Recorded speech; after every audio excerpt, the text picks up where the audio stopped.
आप सभी को जय यीशु की। कैसे हैं आप लोग? मुझे आशा है कि आप लोग सब स्वस्थ होंगे और खुश होंगे। आज हम फिर से एक बार अपनी कक्षा में कैटेकिज्म पढ़ने के लिए हाजिर हुए हैं। तो इस क्लास को शुरू करने से पहले आइए हम सब मिलकर प्रभु ईश्वर से प्रार्थना करें और उनकी आशीषों के लिए दुआ मांग करें। हे पिता हमारे जो स्वर्ग में है, तेरा नाम पवित्र किया जावे, तेरा राज आवे, तेरी इच्छा जैसे स्वर्ग में है वैसे इस पृथ्वी पर भी पूरी हो। हमारा प्रतिदिन का आहार आज में दे और हमारे अपराध हमें क्षमा कर जैसे हम अपने अपराधियों को क्षमा करते हैं। हमको परीक्षा में न डाल परंतु बुराई से बचा। आमीन। क्रूस का चिन्ह पिता पुत्र पवित्र आत्मा के नाम पर। आमीन। तो हमने देखा था पिछले सप्ताह हम लोगों ने नया अभ्यास कार्य के साथ साथ एक नया अध्याय शुरू किया था, जनसंचार माध्यम। तो जनसंचार माध्यम में मैंने आपको बताया था कि किस तरीके से जो संचार है आजकल हम आधुनिक युग में प्रवेश कर चुके हैं और इसके द्वारा हम लोग नई नई तकनीकी और नई नई खोजों के द्वारा नए संसार में प्रवेश कर चुके हैं और जिसके द्वारा जो कैसे संभव हुआ है, ईश्वर की कृपा के द्वारा संभव हुआ है। तो इसके द्वारा हम लोग छोटी छोटी घटनाओं को जो भी पूरे विश्व भर में होती हैं उनको अपने सामने सजीव अनुभव कर सकते हैं, पाते हैं, कर सकते हैं और पाते हैं, जिसके द्वारा हम लोगों को नई नई चीजों के बारे में जानकारी मिल जाती है। तो संचार माध्यम जो है आज के आधुनिक युग में क्या क्या है? प्रेस है, सिनेमा, दूरदर्शन, दूरभाष, cell phone, computer, email, internet, TV, audio और वीडियो। तो ये क्या है? संचार माध्यम के शक्तिशाली उदाहरण है।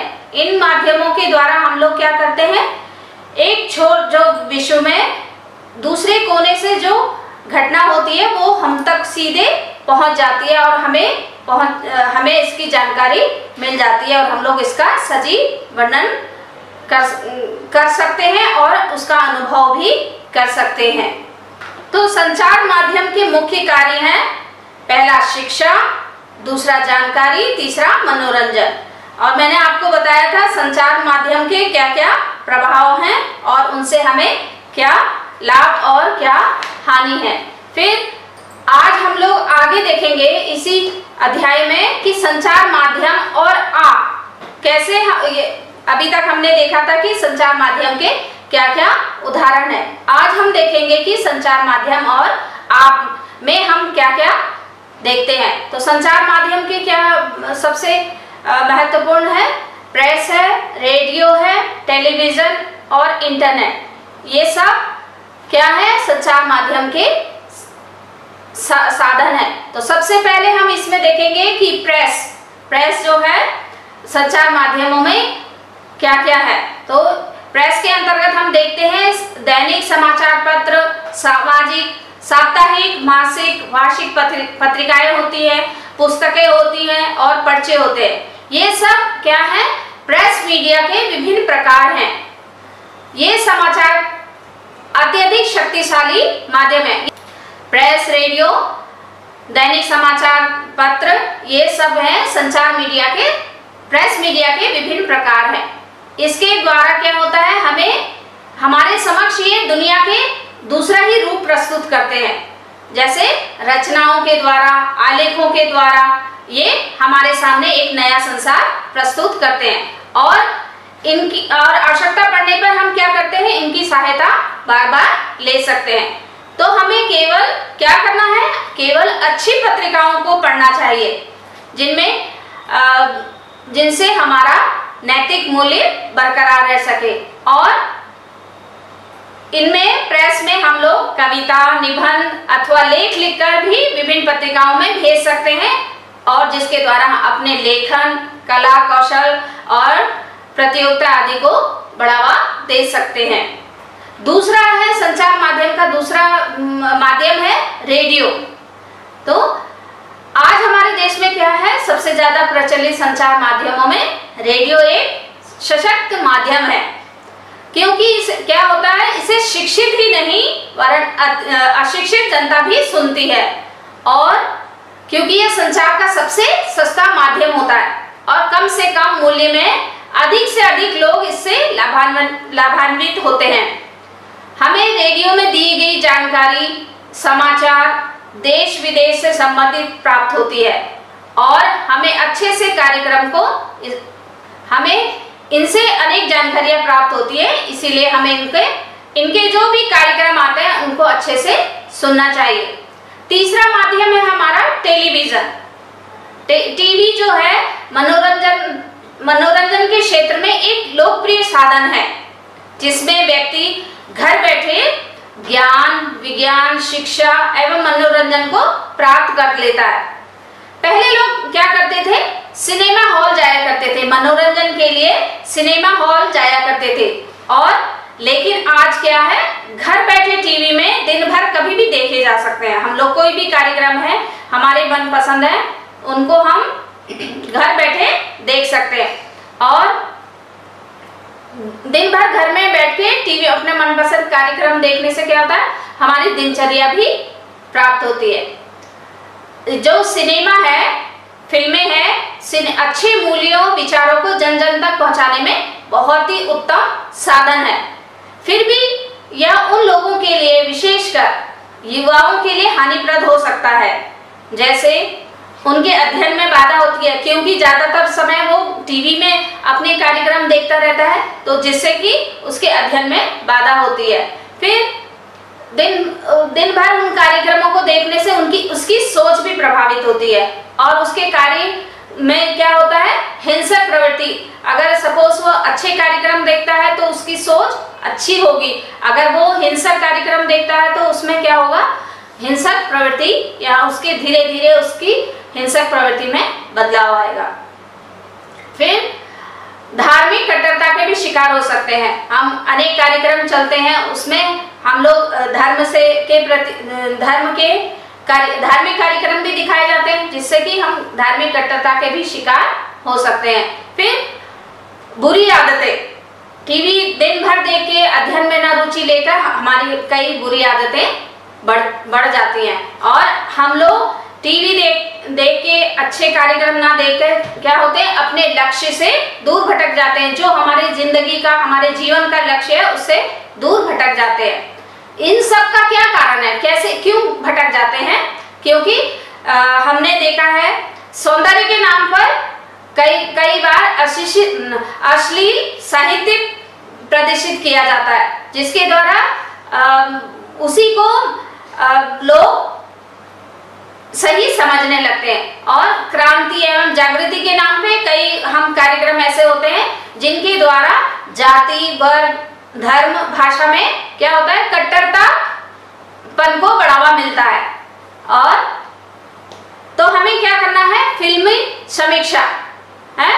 तो आप जैसे युवक युवतियों को क्या करना है, इस संदर्भ में अभी हमने देखा कि कैसे वो प्रभावित होते हैं और उसका क्या कारण है। अब हम देखें इनकी समीक्षा से क्या होता है। आप जैसे नव युवक युवतियां जो भविष्य के कर्णधार हैं, उनको क्या करना है, जो फिल्मों में दिखाया जाता है उसके दृष्टिकोण को समझना है, उसमें देखना है कि वो फिल्म का संदेश क्या है, और अच्छी और बुरी फिल्मों का चयन करना है कि हमें देखना है कौन सी अच्छी फिल्म है और कौन सी बुरी है। और बुरी फिल्मों का जो असर होता है हमारी मानसिकता पे ना पड़े, यह देखना है, और हमें वो फिल्मों से दूर रहना है। तीसरा, आपकी उम्र के अनुसार हमें अपनी फिल्मों का चयन करना है कि हमें कौन सी फिल्में देखनी चाहिए। इन सब के लिए मेरा सुझाव है आपके सामने कि पूरा समय हमें फिल्में देखने नहीं चाहिए और उसमें समय नष्ट नहीं करना है।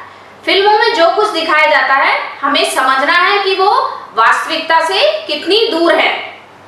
फिर फिल्मों से अच्छाइयों को ग्रहण करें, और जो फिल्मों में अभिनेता अभिनेत्रियां हैं, उनकी वेशभूषा है, आचरण है, उस चरित्र का अनुकरण ना करें कि जो भी वो फैशन के कपड़े पहनते हैं, जो भी वो लैंग्वेज इस्तेमाल करते हैं, उसको हम उसका अनुकरण ना करें, उनको अपने चरित्र में ना उतारने की ना कोशिश करें। फिर है इसके बाद अभी हमने देखा प्रेस हमारा सशक्त माध्यम है संचार का, रेडियो है, टेलीविजन है और फिल्में हैं।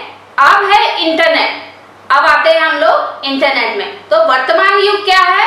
कंप्यूटर में, कंप्यूटर का युग है और हम लोग किस युग में हैं? कंप्यूटर युग में हैं। तो इसके जरिए क्या है? कंप्यूटर के द्वारा, इंटरनेट के द्वारा हमें क्या है?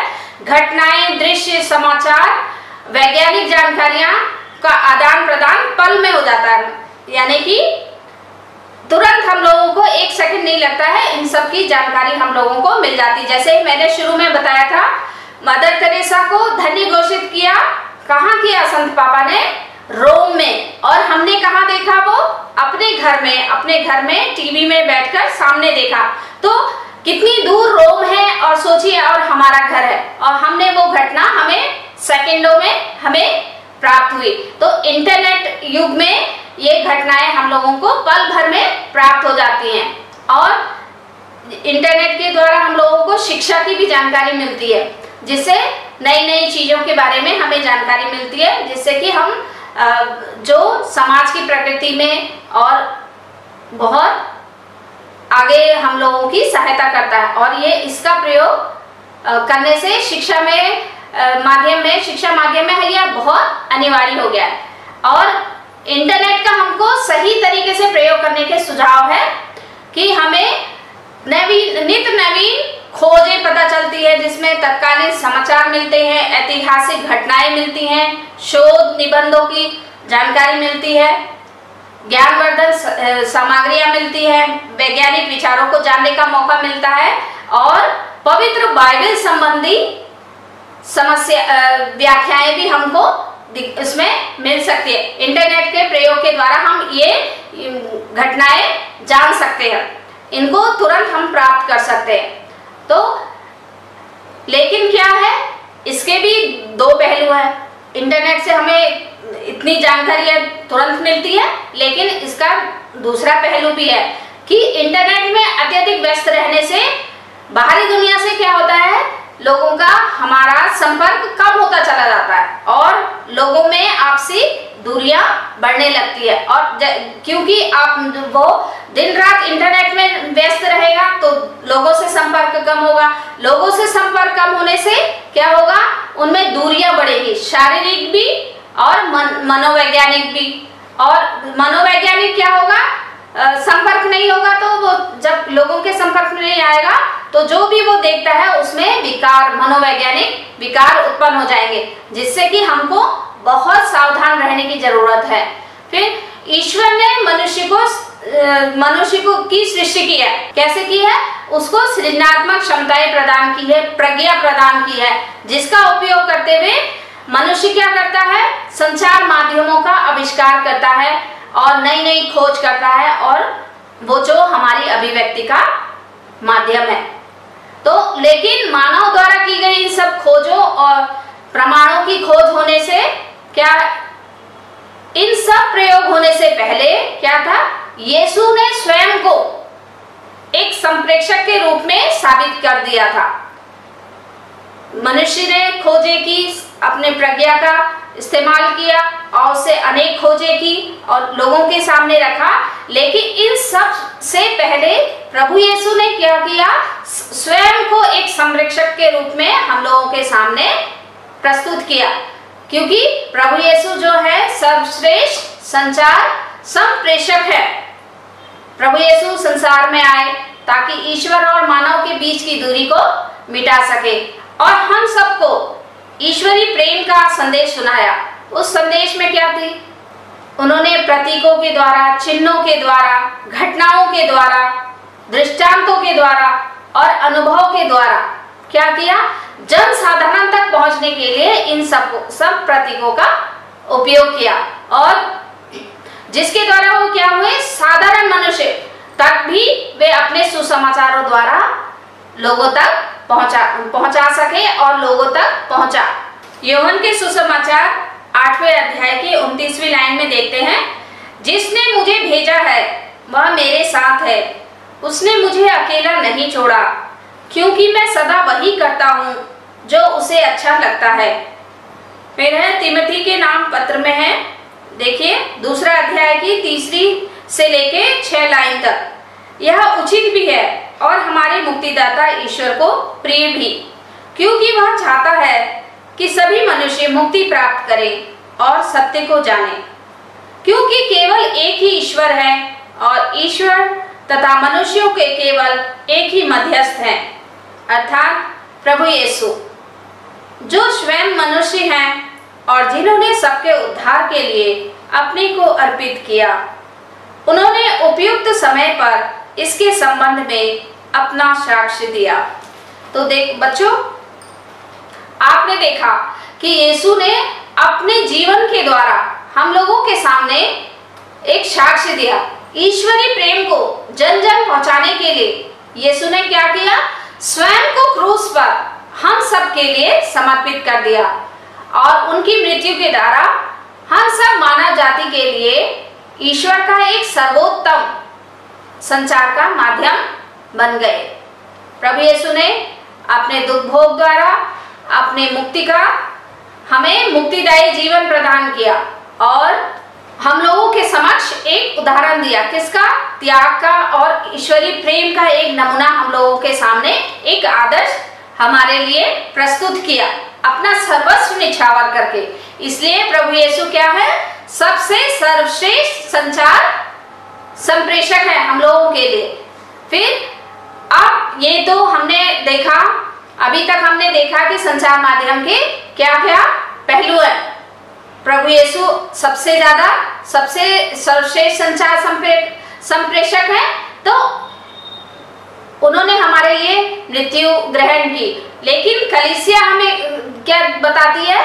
कलीसिया और हमारे संचार माध्यम क्या है? कलीसिया में हमारे लिए संचार माध्यम क्या है? पहला है, संचार माध्यम ईश्वर प्रदत्त शक्तिशाली देन है। जो भी एक संचार माध्यम है ये शक्तिशाली देन है। दूसरा, ईश्वर इसका उपयोग मुक्ति संदेश की घोषणा हेतु करता है।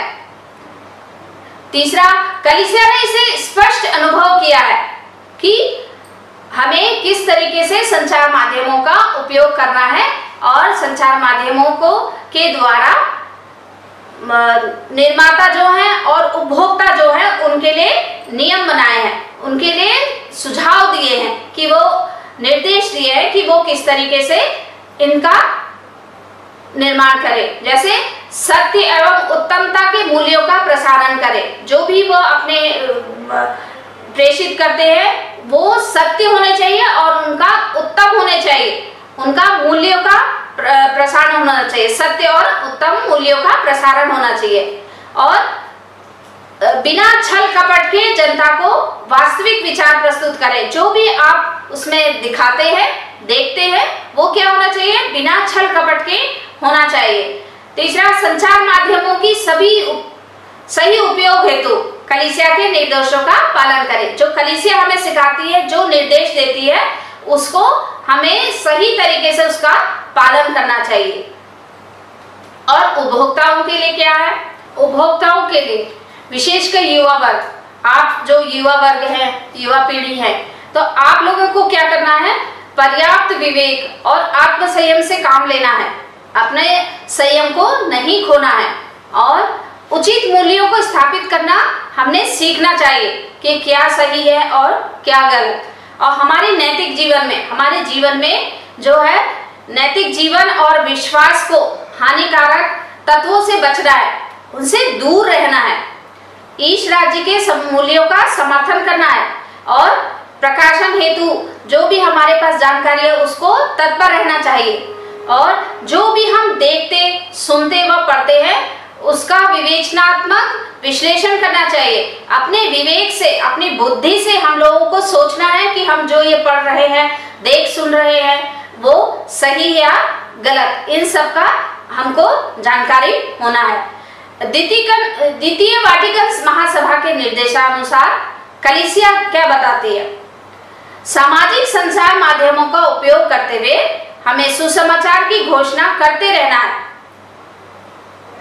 और इन संचार माध्यमों का उचित उपयोग हेतु पुरजोर हमसे कलीसिया अनुरोध करती है कि हमें इन सब चीजों का उपयोग करना है। सही तरीके से हम लोगों ने इनका उपयोग करना है और इसके लिए हर धर्म प्रांत में सामाजिक संचार का साधन के आयोग का गठन करना है और इसके उत्तम संचालन हेतु परामर्श देती है। धर्म प्रांत में सामाजिक संचार का एक आयोग बनाए, गठन बनाए और उसके द्वारा उत्तम संचालन हेतु हम लोगों को कलीसिया निर्देश देती है या परामर्श देती है, क्योंकि आप स्वयं एक संचार संप्रेषण के उत्तम साधन है। युवा, विशेषकर युवा पीढ़ी, आप लोग स्वयं अपने जीवन द्वारा एक संचार संप्रेषण के उत्तम साधन बन सकते हैं। कैसे? आपका मन, वचन, कर्म सब कुछ प्रभु यीशु और उनके मूल्यों के द्वारा, जो आपका वचन है, कर्म है, ये सब क्या करते हैं? प्रभु यीशु के जीवन और उनके मूल्यों को दूसरों के सामने अभिव्यक्त करता है। मैंने आपको पहले भी बताया था, जीवन, आपका आचरण, आपकी बातचीत सब क्या है? हमें हमारे चरित्र को उजागर करती है और हम किसको करते हैं? प्रभु यीशु के जीवन को अपने जीवन में सम्मिलित करते हैं। तभी हम लोग अपने उनके मूल्यों को अपने जीवन में ग्रहण कर सकते हैं। दूसरों के साथ वार्तालाप एवं व्यवहार में आप सदा प्रसन्नचित्त रहे।